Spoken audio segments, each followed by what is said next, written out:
The day Sarah Blackwood found the postcard, it was raining. Not the gentle patter of spring showers, but the heavy downpour that soaked through umbrellas and made the world outside look like it was melting. She was clearing out her grandmother's house after the funeral, a task she'd been putting off for weeks.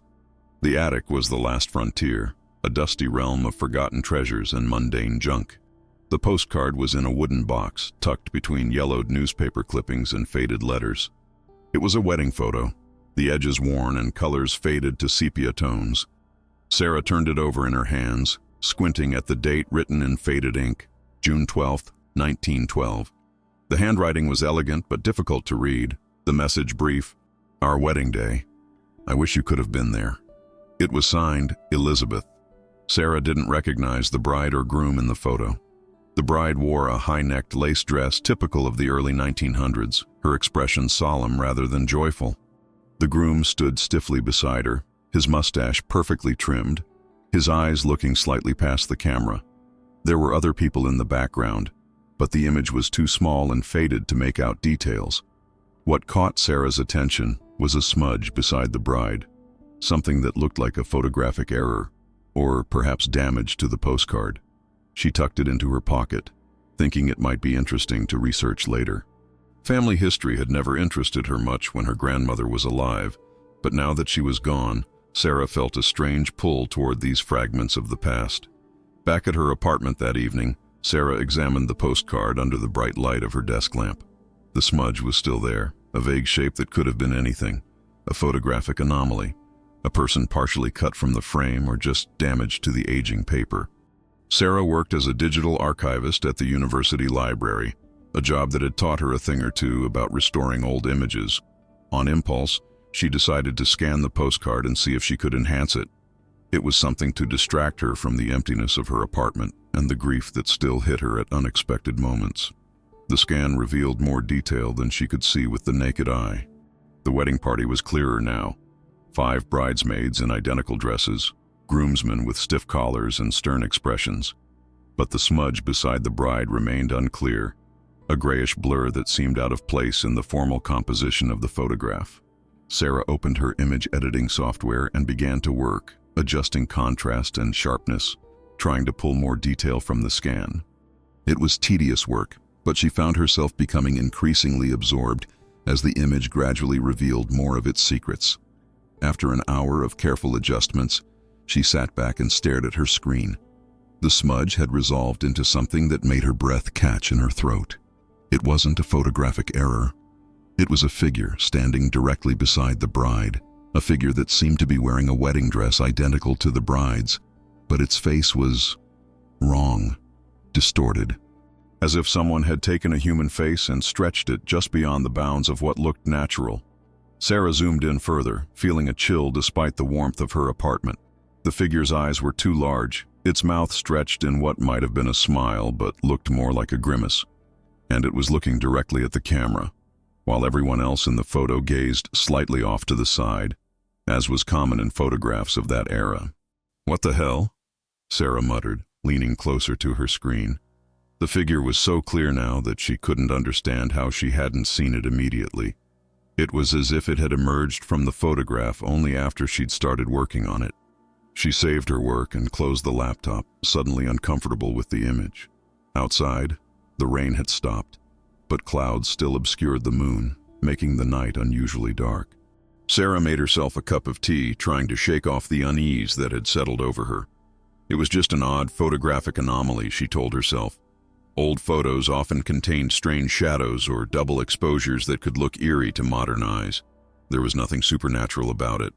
Still, as she got ready for bed, she found herself avoiding looking at her laptop, as if the image might somehow have changed while her back was turned. Sleep came fitfully that night, her dreams filled with weddings where the guests had stretched, distorted faces and eyes that followed her as she tried to escape the church. The next morning, Sarah woke to sunshine streaming through her blinds, the unease of the previous night fading in the bright light of day. She made coffee and opened her laptop, curious to see if the enhanced image would look less disturbing in the morning. The figure was still there, but in the light of day, Sarah could be more analytical. She decided to take the image to work and use the university's more sophisticated software to examine it further. Perhaps there was a logical explanation that would become clear with better tools. The university library was quiet that Monday morning. Sarah settled at her desk and transferred the scanned postcard to her work computer. The image enhancement software here was several generations more advanced than what she had at home, used primarily for archival research and restoration of historical documents. Working on something interesting? The voice made her jump. Tom Parker, her colleague from the history department, was leaning against her doorframe, coffee cup in hand. "Just a personal project," Sarah said, tilting her screen slightly away from his view. She wasn't ready to share the image yet, though she wasn't sure why. "Found an old postcard in my grandmother's things." Tom nodded, taking a sip of his coffee. "Let me know if you need any help with historical context. Old photographs are kind of my thing." Once he'd left, Sarah turned back to her computer and began the process of enhancing the image further. Layer by layer, she removed noise and improved contrast, bringing the wedding party into sharper focus. And with each adjustment, the figure beside the bride became clearer. It was definitely wearing a wedding dress identical to the bride's. But while the bride's dress fit her perfectly, this figure's dress hung oddly on its frame, as if it were somehow not quite solid.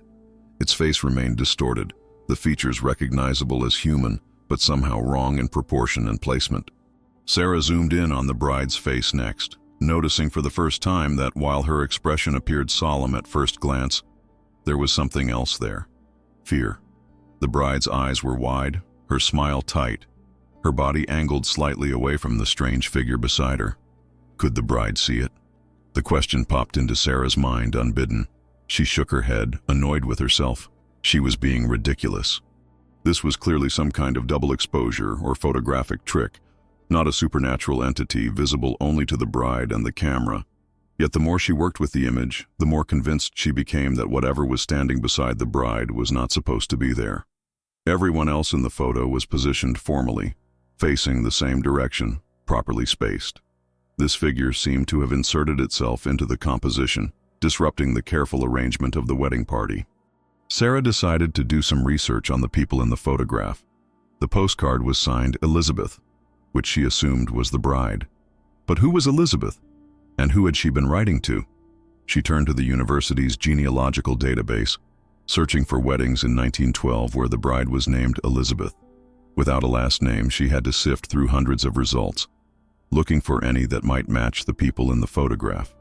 After an hour of searching, she found a promising lead. Elizabeth Sutton had married James Harrow on June 12, 1912, in a small town called Millfield, about 50 miles from where Sarah's grandmother had lived. A newspaper announcement included a grainy photograph that appeared to match the postcard. Sarah dug deeper, looking for more information about Elizabeth and James. Their wedding announcement painted a picture of a socially prominent couple. James was described as a rising businessman, and Elizabeth as the accomplished daughter of a local judge. They seemed like a perfect match, at least on paper. But as Sarah continued her search, she found something odd. Just 6 months after their wedding, Elizabeth Harrow's obituary appeared in the same newspaper. The cause of death was listed simply as a sudden illness. She had been 22 years old.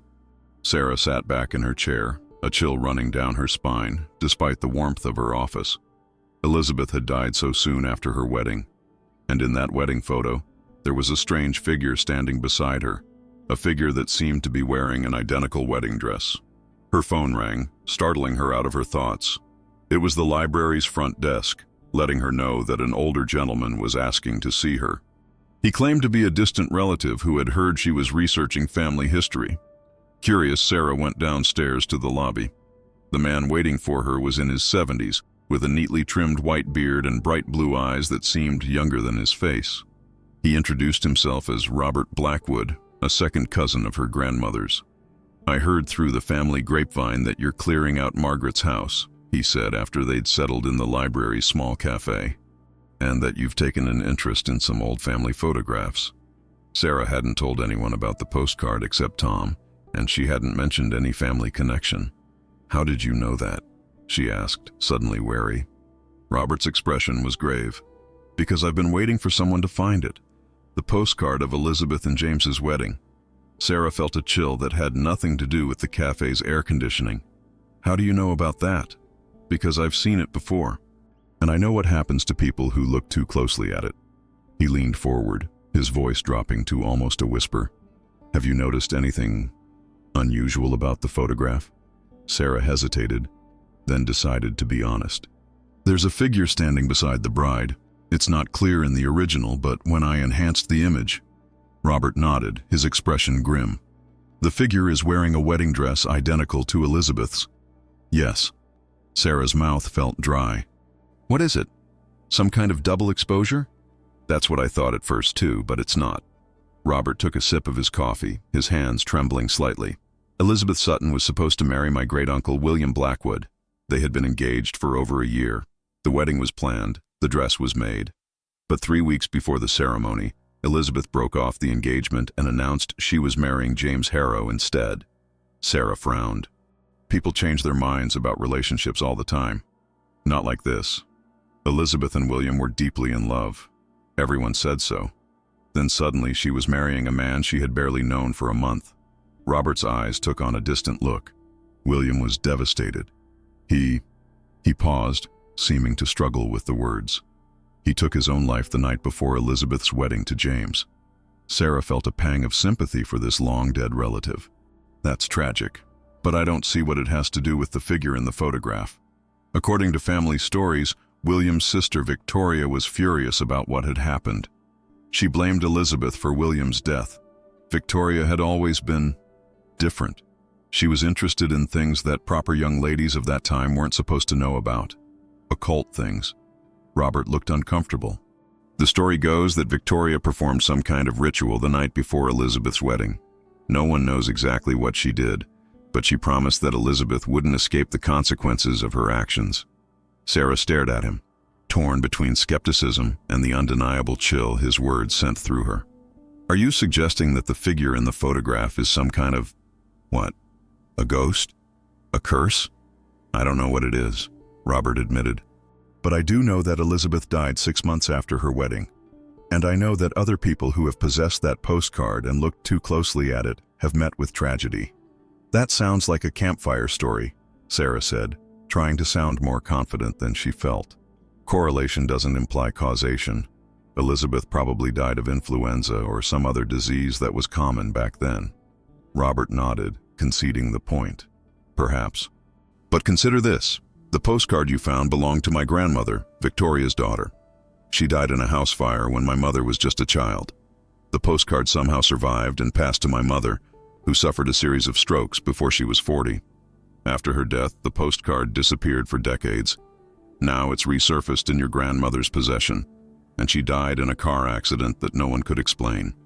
Sarah's skepticism warred with the facts he was presenting. Her grandmother's car accident had indeed been mysterious. She had driven off a road she'd traveled safely for 50 years on a clear day with no other vehicles involved. "I think," Robert said carefully, "that whatever Victoria did that night created something that's attached to that image, something that doesn't want to be forgotten. And when someone looks too closely at it, tries to understand what it is, it retaliates." Sarah finished for him, the words sounding ridiculous even as she said them. "I believe it does." Robert reached across the table and grasped her hand. His skin felt paper-thin and cool. "You need to stop investigating this, Sarah. Get rid of the postcard. Forget about Elizabeth and the figure beside her." Sarah pulled her hand away gently. "I appreciate your concern, but I'm not superstitious. There's got to be a rational explanation for the figure in the photograph." Robert's expression hardened. "There are more things in heaven and earth, Sarah, than are dreamt of in your philosophy. Dismiss this as superstition if you want, but at least promise me you'll be careful." After Robert left, Sarah returned to her office, her mind churning with what he had told her. It was an interesting story, but that's all it was. A story, embellished over generations until a simple double exposure had transformed into a supernatural entity. Yet when she looked at the enhanced image on her screen, she couldn't quite convince herself it was just a photographic error. There was something deliberate about the way the figure positioned itself next to Elizabeth, something knowing in its distorted gaze. Sarah decided to consult with Dr. Helen Martinez, a professor in the university's photography department who specialized in historical photographic techniques. If anyone could explain the anomaly in the postcard, it would be her. Dr. Martinez examined both the original postcard and the enhanced digital image with professional interest. "Fascinating," she murmured, peering at the screen through her round glasses. "This is definitely not a standard double exposure." Sarah felt a flicker of unease. "What do you mean?" "In a double exposure from this period, both images would show some degree of transparency. They'd overlap." Dr. Martinez pointed at the figure.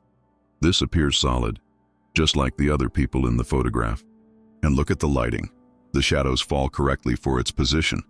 That wouldn't happen in a double exposure." "So what is it?" Sarah asked, trying to keep her voice steady. Dr. Martinez frowned. "I'm not sure. It could be a deliberate darkroom manipulation, though that would have been very advanced for 1912. Or perhaps—" She trailed off, studying the image more closely. "Perhaps what?" "There were some photographers in that era who claimed they could capture images of spirits. Spirit photography, they called it." Dr. Martinez looked up with a small smile. "Most were frauds, of course, using double exposures and other tricks to separate grieving people from their money. But a few produced images that have never been fully explained." She handed the postcard back to Sarah. "I'd need to examine the original photographic plate to tell you more.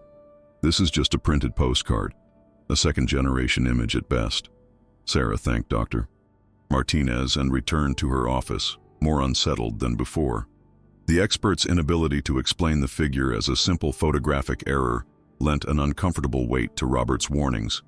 That evening, Sarah couldn't stop thinking about Elizabeth Sutton and her untimely death. She decided to drive to Millfield that weekend to see if she could find more information in the local historical society or cemetery records. As she was preparing to leave work, Tom stopped by her office. "How's the mysterious postcard coming along?" he asked, leaning against her doorframe. Sarah hesitated, then turned her screen so he could see the enhanced image. "What do you make of this?" Tom stepped closer, his expression changing from casual interest to focused attention as he studied the photograph. "That's odd. Who's the second bride?" "That's what I'm trying to figure out. It doesn't show up clearly in the original postcard." Sarah explained what she'd learned about Elizabeth and James, and Elizabeth's broken engagement to William Blackwood. Tom whistled softly. "Sounds like something out of a Gothic novel. Mind if I take a closer look?" Sarah moved aside to let him examine the image.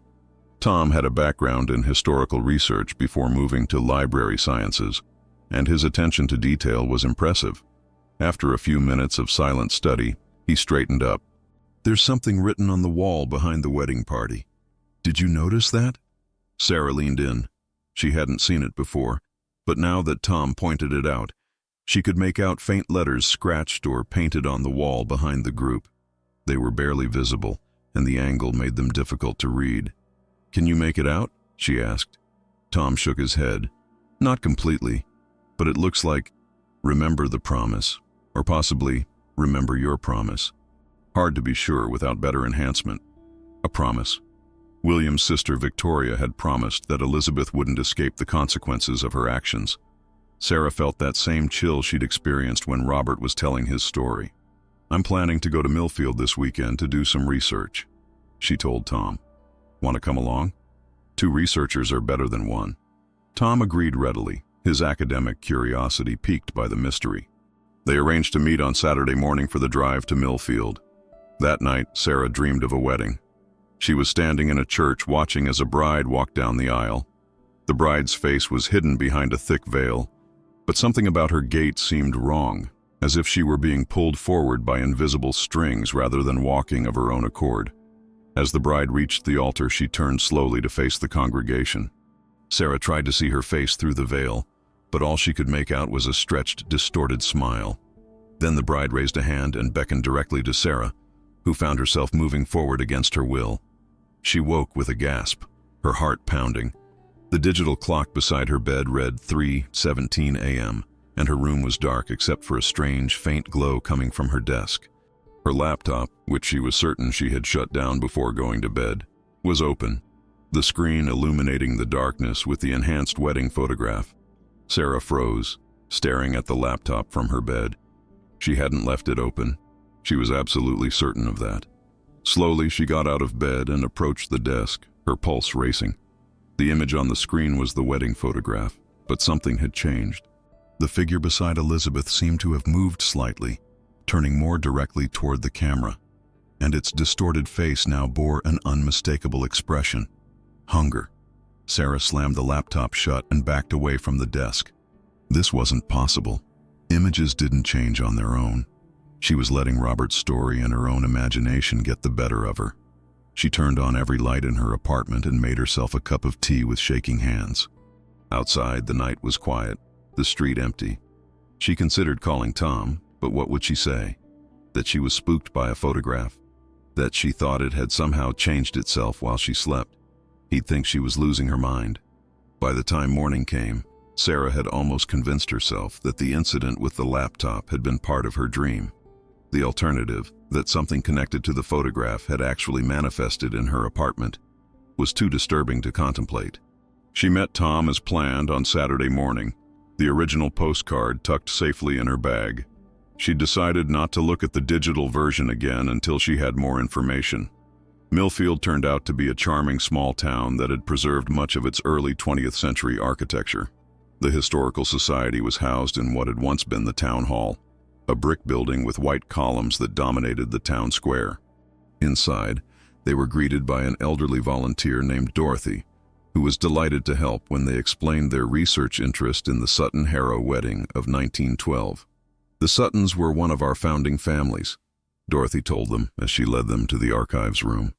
"Judge Sutton was a prominent figure in town for decades. Such a tragedy about Elizabeth, their only daughter. We read that she died suddenly 6 months after her wedding," Sarah said. "Do you know what happened to her?" Dorothy's expression grew solemn. "It was quite the scandal at the time, though people didn't talk openly about such things back then. From what I've read in the Society's records, poor Elizabeth took her own life." Sarah exchanged a glance with Tom. "That wasn't mentioned in the newspaper obituary." "Of course not. Suicide carried such a stigma. The official cause was listed as a sudden illness, but the private correspondence in our archives tells a different story." Dorothy lowered her voice, though they were alone in the room. "Elizabeth had been behaving strangely for months after her wedding, claiming she was being followed by someone no one else could see. Her husband had her examined by doctors, who diagnosed her with hysteria. She was about to be sent to an asylum when she—" Dorothy made a subtle gesture across her wrists. Sarah felt sick. "That's terrible." "Indeed. The Suttons and Harrows did their best to keep it quiet. James Harrow remarried less than a year later and moved away from Millfield. I don't think he could bear the gossip." Dorothy began pulling boxes from the shelves. "We have some materials from that period here. Newspaper clippings, some photographs, even a few personal letters that were donated to the Society decades later." As Dorothy arranged the materials on a large table, Sarah took out the postcard. "We found this recently. It appears to be from Elizabeth and James's wedding." Dorothy put on a pair of white cotton gloves before taking the card. "Oh my, yes. This was taken on the steps of St. Mary's Church. It's still standing, you know, though the congregation merged with another parish in the 1960s. She peered at the image. "The quality isn't very good, is it? There seems to be some kind of smudge here beside the bride." "That's partly what we're trying to understand," Tom said. "When the image is enhanced digitally, that smudge appears to be a figure in a wedding dress." Dorothy looked up sharply. "A second bride? How curious." She turned the postcard over. "This is addressed to Victoria Blackwood. The Blackwood family lived in the next county over. There was some connection between them and the Suttons, if I recall correctly. Elizabeth was engaged to William Blackwood before she married James Harrow," Sarah supplied. "Victoria was William's sister." Understanding dawned on Dorothy's face. "Ah, yes. Now I remember the story. William Blackwood killed himself the night before Elizabeth's wedding to James. It was quite the tragedy. Victoria never married, I believe. She lived alone in the family home until her death in the 1950s. Sarah's unease deepened. Everything Robert had told her was being confirmed by independent sources. "Do you have any information about Victoria Blackwood in your archives?" Dorothy thought for a moment. "Not much, I'm afraid. The Blackwoods weren't from Millfield, but there might be something in the correspondence." She gestured to the boxes she had set out. "Feel free to look through these materials. I'll be at the front desk if you need anything else." Once Dorothy had left, Sarah and Tom began methodically going through the archived materials. There were newspaper clippings about the wedding, describing it as the social event of the season. Several photographs showed Elizabeth and James at various functions after their marriage, Elizabeth's smile becoming increasingly strained in each subsequent image. In a box of personal correspondence, they found letters between Elizabeth and her childhood friend Mary. The early letters were full of typical girlish confidences, but those written after Elizabeth's marriage revealed a growing sense of dread. "I feel as if I am being watched constantly," Elizabeth wrote in one letter dated 3 months after her wedding. "James says it is just my nerves, but I know better. She is there, Mary, standing just at the edge of my vision. When I turn to look directly at her, she vanishes, but I can feel her eyes on me still. She wears my wedding dress, the one I wore when I married James. But her face, I cannot describe her face without feeling ill.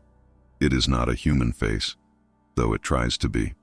In a later letter, Elizabeth's handwriting had become shaky, the words sometimes trailing off mid-sentence. "I know who she is now. She told me last night, whispering in my ear, though I could not see her. She is the bride I should have been, William's bride. She says I stole her life, her future. She says I must give it back to her." The final letter was dated just a week before Elizabeth's death. "She is becoming stronger. Yesterday James saw her too, though he won't admit it. I saw the recognition in his eyes, the fear. He called the doctor again. They want to send me away, to lock me up. But it won't help. She will follow me wherever I go. She promised me that." Sarah set down the letter, her hands trembling slightly. "This matches what Robert told me. Victoria performed some kind of ritual the night before the wedding, promising that Elizabeth wouldn't escape the consequences of breaking her engagement to William." Tom looked troubled. "It sounds like Elizabeth was suffering from severe mental illness, possibly triggered by guilt over William's suicide.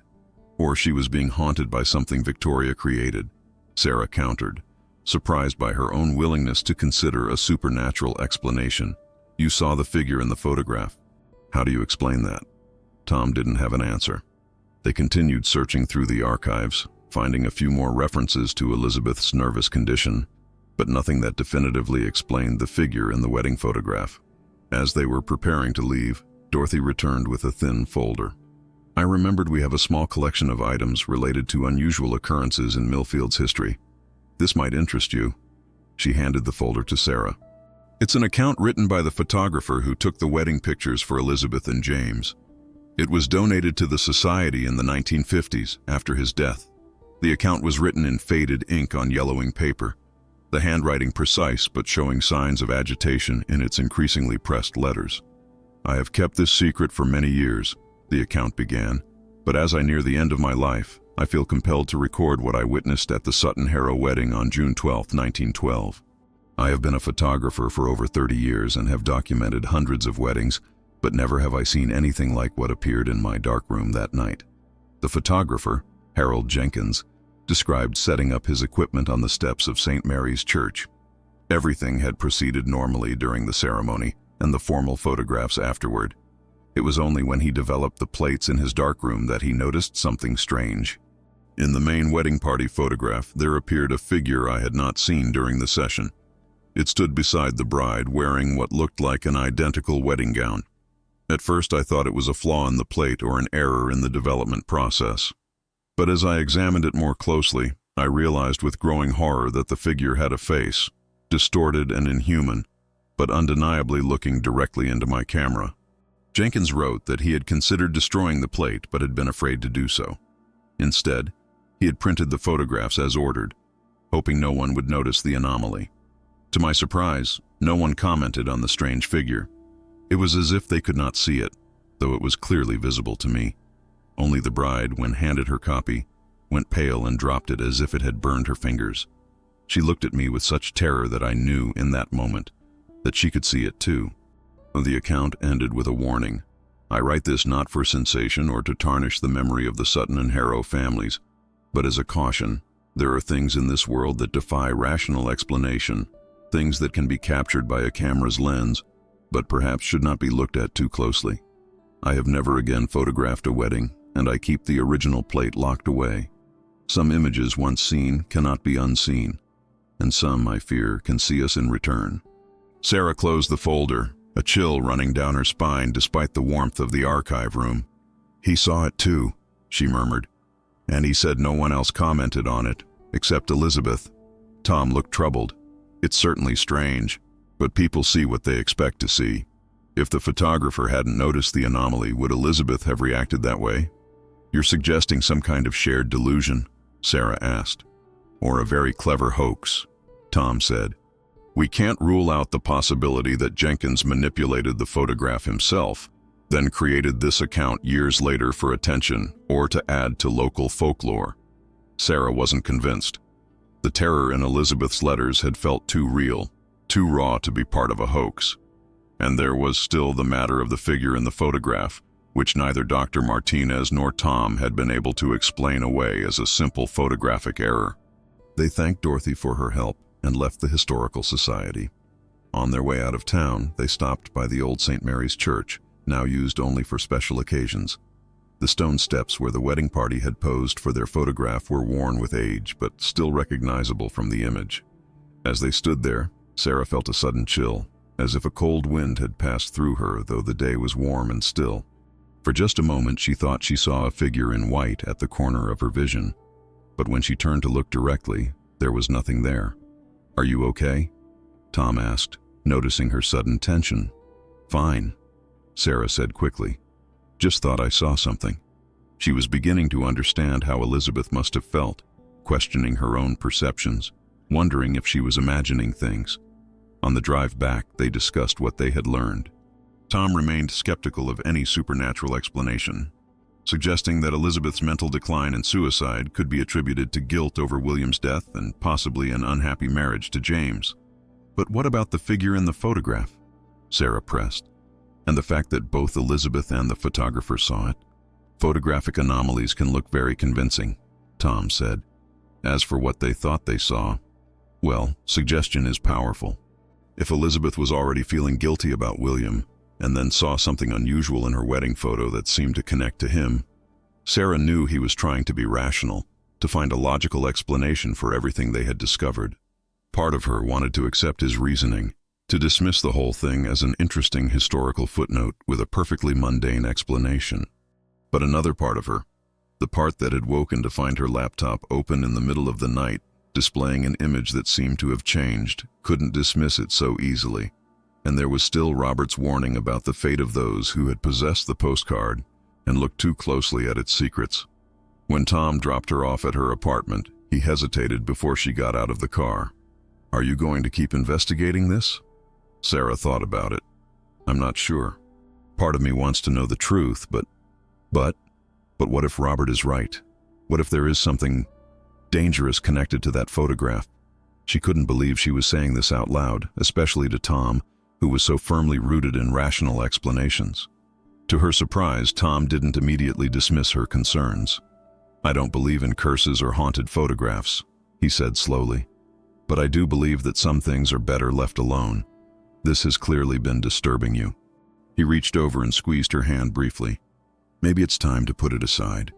Sarah nodded, grateful for his understanding even if he didn't share her growing unease. She said goodnight and went up to her apartment, feeling both physically and emotionally drained from the day's discoveries. Inside, she placed the postcard on her desk and stared at it. The smudge beside Elizabeth seemed darker somehow, more defined, though she told herself it was just her imagination, influenced by everything she had learned. She decided to take a shower, hoping the hot water would clear her head and help her decide what to do next. As steam filled the bathroom, Sarah found herself thinking about Victoria Blackwood, the sister who had lost her brother to suicide and sought revenge on the woman she blamed. What kind of ritual had she performed? What had she created that night before Elizabeth's wedding? When Sarah emerged from the bathroom wrapped in a towel, she froze. There was a figure standing by her desk, a woman in a wedding dress identical to Elizabeth's in the photograph. For one terrifying moment, Sarah thought it was looking at the postcard, its back to her. Then it began to turn, slowly, as if underwater. Sarah couldn't move, couldn't breathe. The figure's face came into view, and it was just as distorted and wrong as in the photograph, The features stretched beyond human proportions, the eyes too large, the mouth a grimace that tried to be a smile. It looked directly at Sarah, and she felt a wave of malevolence that made her knees buckle. Then, between one blink and the next, it was gone. Sarah collapsed onto the floor, her heart pounding so hard she thought it might burst from her chest. Had she really seen it, or was her mind playing tricks on her? Was she experiencing the same delusions that had plagued Elizabeth in the months before her death? She scrambled to her feet and rushed to the desk. The postcard was exactly where she had left it, but as she looked at it, she realized with horror that the smudge beside Elizabeth was fainter now, as if whatever had been there was no longer fully contained within the image. Sarah grabbed her phone with shaking hands and called Robert. When he answered, she could barely get the words out. "I saw it," she gasped. "In my apartment. It was looking at the postcard, and then it turned and looked at me." There was a long silence on the other end of the line. Then Robert's voice, grave and somehow unsurprised. "It's beginning then, just as it did with Elizabeth. What do I do?" Sarah asked, her voice breaking. "How do I stop this?" "I told you before, get rid of the postcard, destroy it." Robert's voice was urgent now. "That's what connects it to our world, Dee." Sarah took a deep breath, trying to steady herself. "Will that really work? Just destroying the postcard?" "I don't know," Robert admitted, his voice crackling over the phone. "But it's where I would start. Whatever Victoria created, it seems to be tied to that image. Without it. But what if destroying it makes things worse?" Sarah stared at the postcard on her desk. "What if it frees whatever is in there completely?" "That's a risk," Robert said after a pause. "But doing nothing is also a risk. Elizabeth tried that approach, and we know how it ended for her." After hanging up, Sarah paced her apartment, weighing her options. The rational part of her brain still insisted there had to be a logical explanation for everything. The figure in the photograph, the apparition she thought she had seen in her apartment. But another part, a more primal part that recognized danger even when it couldn't be explained, was screaming at her to listen to Robert and destroy the postcard immediately. In the end, she decided to call Tom. Whatever she was dealing with, she didn't want to face it alone. He answered on the third ring, sounding half asleep. "Can you come over?" Sarah asked without preamble. "Something's happened." Tom arrived 30 minutes later, looking concerned. Sarah told him about the apparition she had seen, showing him how the smudge in the postcard seemed fainter now. Tom examined the postcard carefully, his expression troubled. "I can see why you're upset, but I'm not seeing any difference in the image." "It's changed," Sarah insisted. "Compare it to the scan I made." They went to her laptop, but when she opened the file, Sarah gasped. The digital image had changed too. The figure beside Elizabeth was nearly transparent now, barely visible at all. "See?" she said, pointing at the screen. "It's fading from the photograph because it's no longer fully contained there. It's getting out somehow." Tom looked skeptical but concerned. "Sarah, I think you might be experiencing some kind of stress reaction. Finding out about Elizabeth's suicide, reading her letters about being haunted, it's affected you deeply. That's understandable." "You think I'm imagining this?" Sarah's voice rose. "That I hallucinated a figure standing in my apartment?" "I think the human mind is powerful and suggestible," Tom said carefully. "You've been immersed in this tragic story, working long hours on enhancing this image. It wouldn't be surprising if it started to blur the lines between research and, well, a more personal connection to the material." Sarah wanted to argue, to make him understand what she had experienced wasn't just in her head, but his rational explanation was tempting, a lifeline back to a world that made sense, where photographs didn't change on their own and figures from 1912 didn't appear in modern apartments. "Maybe you're right," she said finally. "Maybe I just need some rest."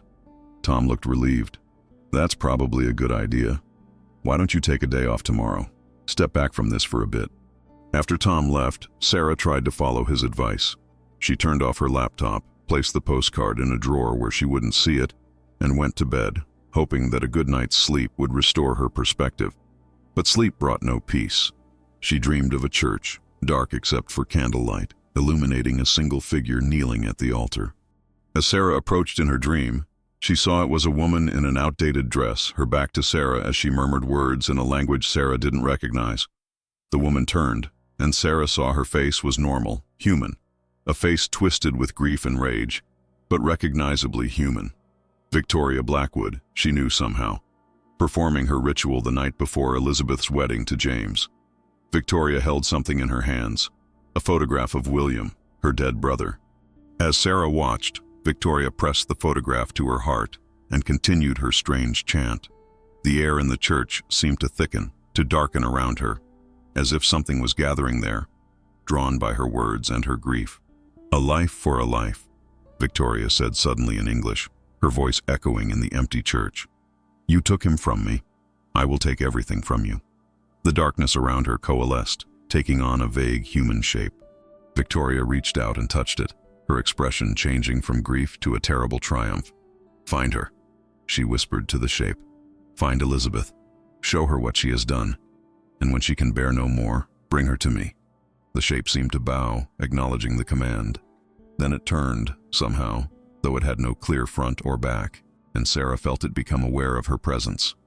It moved toward her, the darkness stretching and reshaping itself into something that might almost be a woman in a wedding dress. Sarah woke with a scream caught in her throat, her sheets soaked with sweat.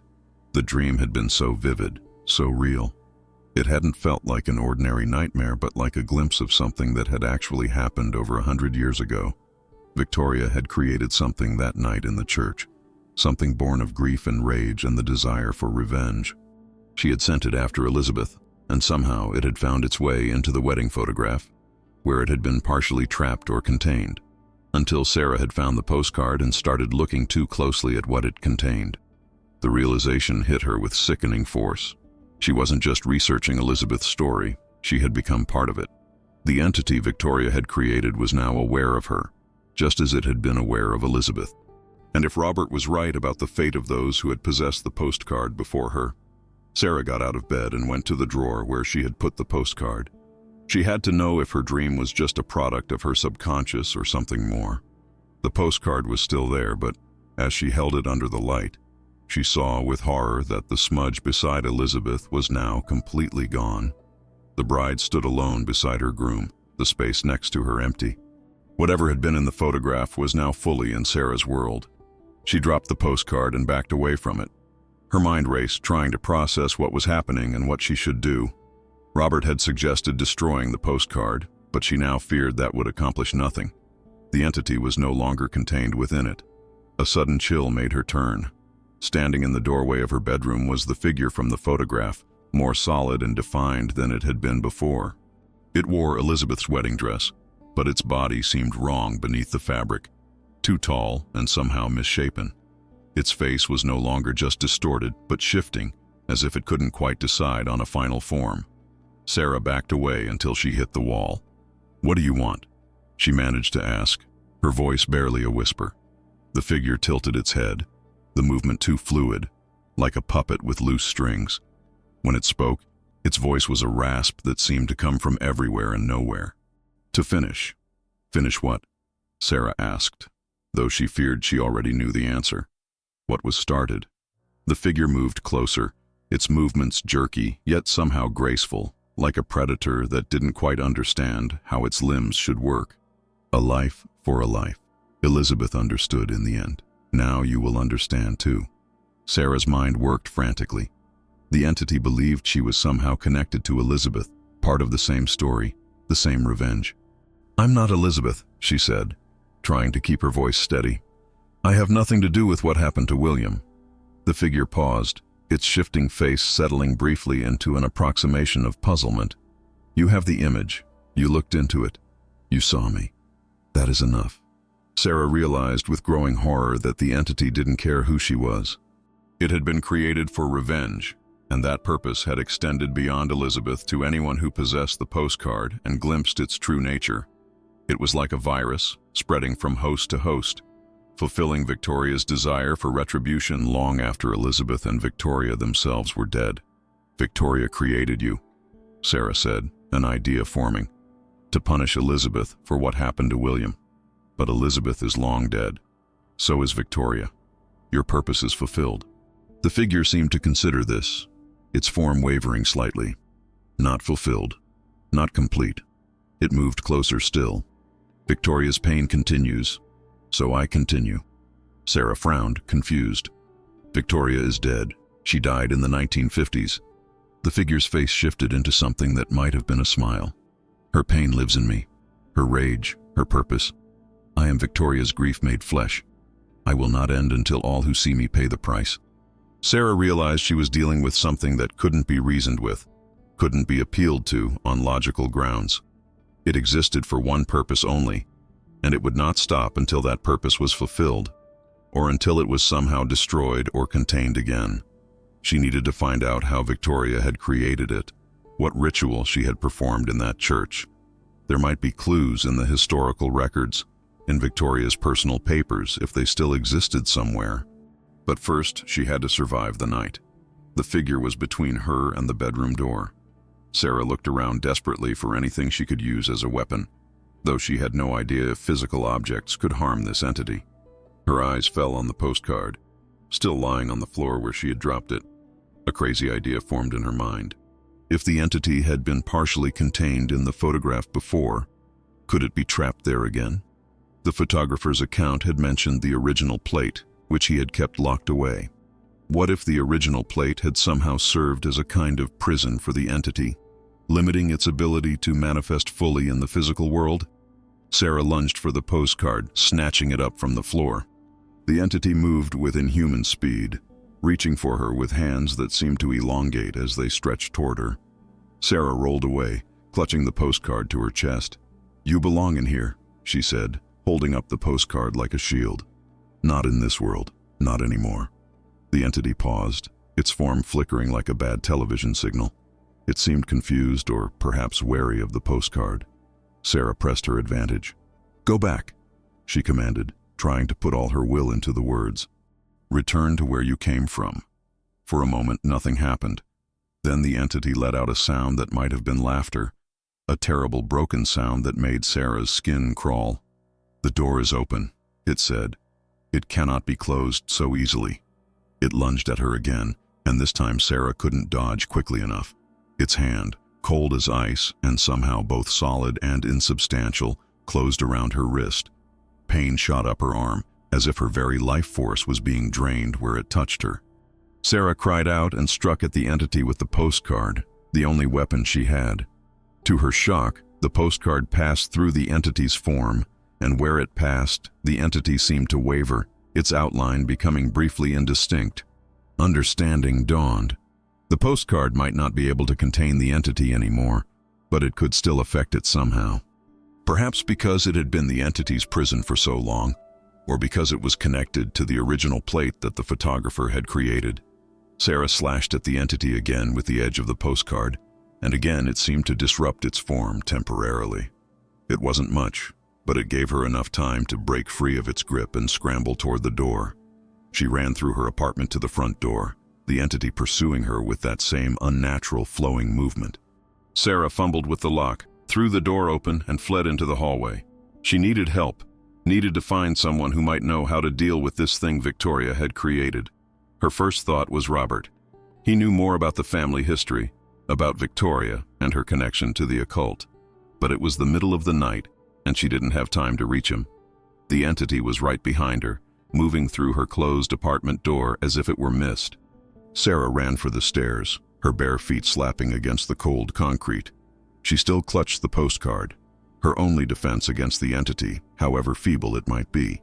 As she reached the ground floor and burst into the lobby, she realized she had nowhere to go.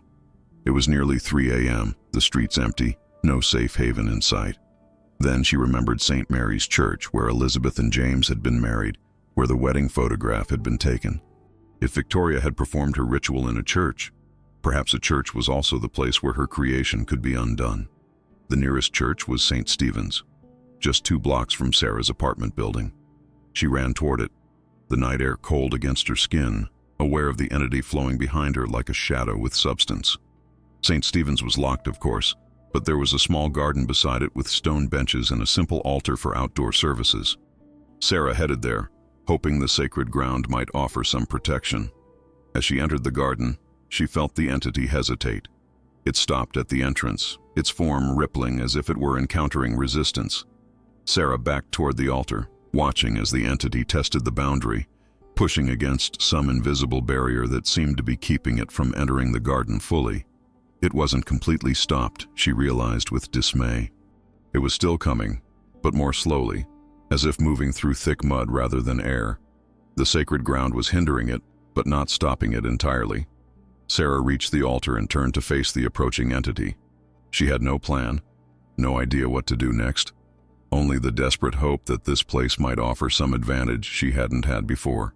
The entity reached the center of the garden, its form seeming to stabilize as it adjusted to whatever resistance the sacred ground offered.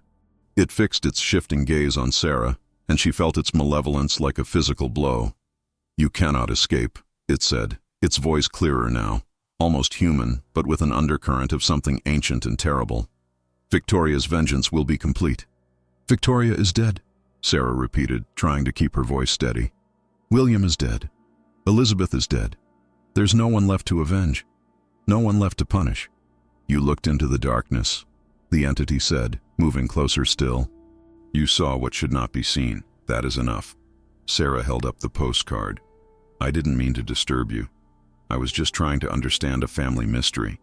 The entity paused, and for a moment, Sarah thought she saw something like confusion in its constantly shifting features. "Family?" A realization struck her. "Yes, family. I'm Sarah Blackwood. My grandmother was Margaret Blackwood. We're descendants of Victoria's family." The entity seemed to consider this, its form wavering slightly. "Blackwood, Victoria's blood." Sarah nodded, seizing on this possible connection. "Yes, Victoria was my ancestor.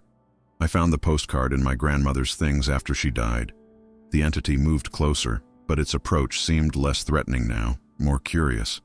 "Victoria's blood," it repeated. "Victoria made me. From her pain, from her blood." Sarah's mind raced. The entity had said it was Victoria's grief made flesh. What if that was literally true?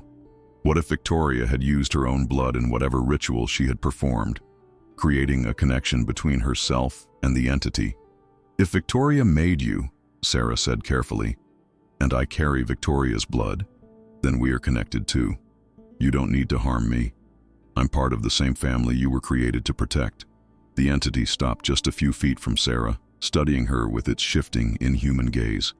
Victoria's purpose was vengeance. For William. For what was taken from him. "And that vengeance was achieved," Sarah said. "Elizabeth died. She paid the price Victoria demanded. Others saw," the entity said. "Others looked into the darkness. They paid too."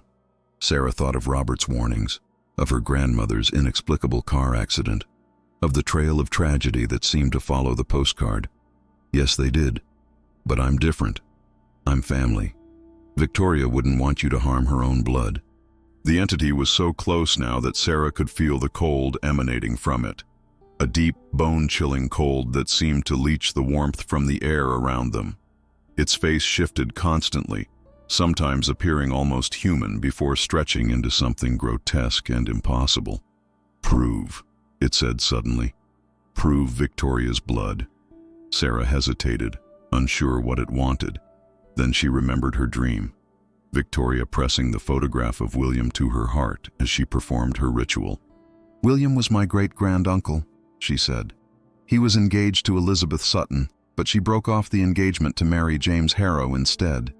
William couldn't bear the loss. He took his own life the night before their wedding." The entity seemed to consider this, its form becoming slightly more stable, more defined. What did Victoria promise? The night in the church. Sarah closed her eyes, trying to recall the details of her dream. "A life for a life," she said. She told the darkness to find Elizabeth, to show her what she had done. And when Elizabeth could bear no more, to bring her to Victoria.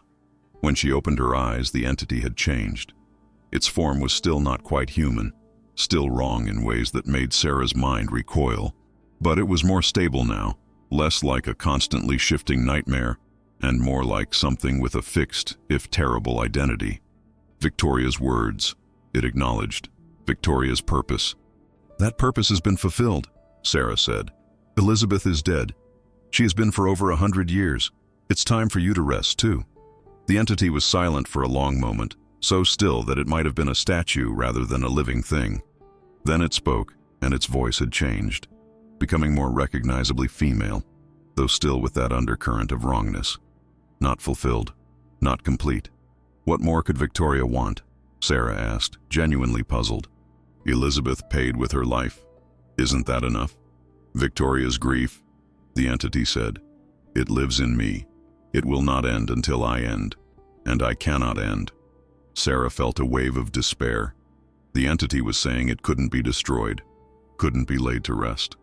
It would continue its mission of vengeance indefinitely, targeting anyone who looked too closely at the postcard, who glimpsed the truth of what Victoria had created. But then a thought occurred to her. If the entity contained Victoria's grief, her rage, her desire for revenge, perhaps what it needed wasn't destruction, but resolution. Victoria had created it in a moment of extreme emotional distress, channeling all her pain and anger into this supernatural act of creation. What if the entity could be transformed by addressing the source of that pain? William died because he loved Elizabeth, and she rejected him, Sarah said slowly. That's why Victoria was so angry, so hurt. She lost her brother because of love. The entity tilted its head, watching her with its shifting, inhuman eyes. But love doesn't have to end in grief, Sarah continued. William and Elizabeth's story was tragic, but it doesn't have to define everything that came after. Victoria's pain doesn't have to continue forever. The entity moved closer, and Sarah forced herself not to flinch away. How? It asked, and there was something almost plaintive in its terrible voice. How does it end? With forgiveness, Sarah said, the words coming to her as if from somewhere beyond her conscious mind. With acceptance, with letting go of the past and the pain it caused. The entity seemed to consider this, its form wavering slightly. Victoria could not forgive, could not forget. Her pain became me. I know, Sarah said gently, but I can forgive. I'm Victoria's blood, her family. I can choose to end the cycle of pain and vengeance. See, she held out the postcard, offering it to the entity. Take this. It's been your prison for too long. I release you from it and from Victoria's purpose. You don't have to carry her grief anymore. The entity reached out slowly, its hand still that strange combination of solid and insubstantial. It touched the postcard, and Sarah felt a jolt of cold run through her body, as if something was passing between them. Victoria's blood, the entity murmured. Victoria's forgiveness. Yes, Sarah said, though she wasn't entirely sure what was happening. I forgive Elizabeth for what happened to William. I forgive Victoria for creating you in her pain. And I hope you can forgive us, the living, for disturbing your long vigil. The entity took the postcard from her hand. As it did, its form seemed to become more defined, more human. The wedding dress it wore, once an exact copy of Elizabeth's, began to change, the white fabric darkening to black, transforming into a mourning dress from the same era. Victoria, Sarah whispered, understanding dawning. The entity wasn't just something Victoria had created. In some sense, it was Victoria herself, or at least a part of her. The grieving sister who couldn't let go of her pain and rage, who had somehow found a way to extend her vengeance beyond the grave. The entity, Victoria, looked at the postcard in its hands. Then it raised its gaze to Sarah's face, and for the first time, its features settled into something recognizably human. A woman in her 30s, her face lined with grief, but no longer distorted beyond recognition. It is enough, Victoria said, her voice now clearly that of a woman, though still with an echo of something not quite natural. It has been enough for a very long time. She looked down at the postcard one last time, then crushed it in her hand. As Sarah watched, both the postcard and Victoria's form began to dissolve. Like mist under the morning sun, Victoria's expression was peaceful now, the rage and grief that had sustained her for so long finally fading away. Thank you, she said, her voice growing fainter as her form dispersed, for ending it, for letting me go. And then she was gone, leaving Sarah alone in the church garden with the first light of dawn just beginning to touch the eastern sky. In the days that followed, Sarah tried to make sense of what had happened. She returned to the Historical Society in Millfield, researching Victoria Blackwood more thoroughly. She discovered that Victoria had indeed been interested in the occult, had collected books on folk magic and spiritualism. After William's death, she had become increasingly reclusive, focusing all her energy on what she called the work of justice in her private journals. There was no explicit mention of the ritual she had performed the night before Elizabeth's wedding, but there were hints, references to binding grief to purpose and extending will beyond natural limits. Victoria had believed, it seemed, that strong enough emotion could transcend normal human boundaries, could be shaped into something that would outlive the person who created it. And perhaps she had been right. The entity Sarah had encountered had carried Victoria's grief and rage for over 100 years, fulfilling her desire for vengeance long after Victoria herself had died. It had been both less and more than a ghost, a purpose given form, an emotion made flesh. Sarah also looked into the fates of others who had possessed the postcard before her. Robert had been right about the pattern of tragedy that followed it. Victoria's daughter had died in a house fire. Her granddaughter had suffered debilitating strokes at a young age, and Sarah's own grandmother had died in an inexplicable car accident after the postcard had come into her possession. But the chain was broken now. Whatever Victoria had created, whatever had been partially contained in that photograph for all those years, was gone. Sarah could feel it, a lightness in the air around her, as if some oppressive presence had lifted. She told Tom a simplified version of what had happened, leaving out the supernatural elements he would find hard to accept. He was relieved to see her looking better, less haunted by the research that had consumed her for those intense few days. Robert was more understanding when she called to tell him that the postcard was gone, and the entity with it. "I always hoped someone would find a way to end it," he said.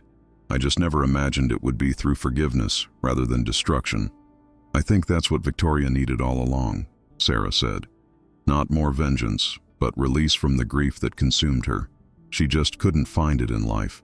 As for Sarah herself, she returned to her work at the university library with a new appreciation for the power of images and the stories they contained. She was more careful now about what she chose to examine too closely, more aware that some things from the past might be better left undisturbed. But she also felt a connection to her family history that she had never experienced before. Victoria's pain had been real, as had her love for her brother. The methods she had chosen to express that pain had been destructive, creating a legacy of suffering that had touched many lives. But in the end, it had been family, Victoria's own blood, that had finally laid her vengeful creation to rest.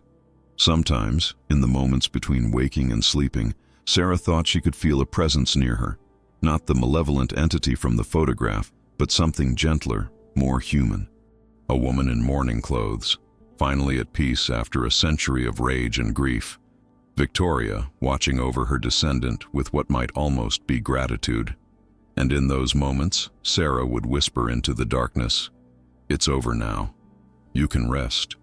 Whether Victoria could hear her or not, Sarah found comfort in the words, in the knowledge that some cycles of pain, no matter how long established, could eventually be broken. The postcard was gone, and with it, the bride who had stood beside Elizabeth on her wedding day. But the memory remained, a reminder of the power of grief, of love, and ultimately, of forgiveness.